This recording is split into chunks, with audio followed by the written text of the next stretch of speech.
চোখ ওনারা দেখতে পায় না, কিন্তু তার চোখ সবাইরে দেখে। চিল্লায় বলেন তো তিনি কে?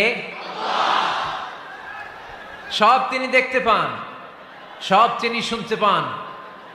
সাত আকাশের উপর সিদরাতুল মুনতাহা, তার উপরে আল্লাহর আরশ, তার উপরে আল্লাহর কুরসি, সেখানে আল্লাহ তাআলা সমাসীন।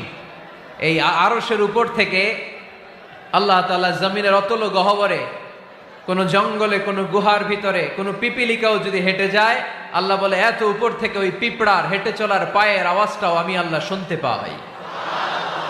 এজন্য কেউ যেটা শোনে না শোনে কে? কেউ যেটা দেখে না দেখে কে? কেউ যেটা পারে না পারে কে?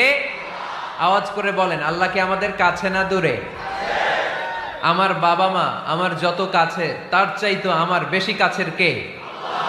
আমার স্ত্রী আমার যত কাছের, তার চাইতো আমার বেশি কাছের কে? আমি আমার যত কাছের,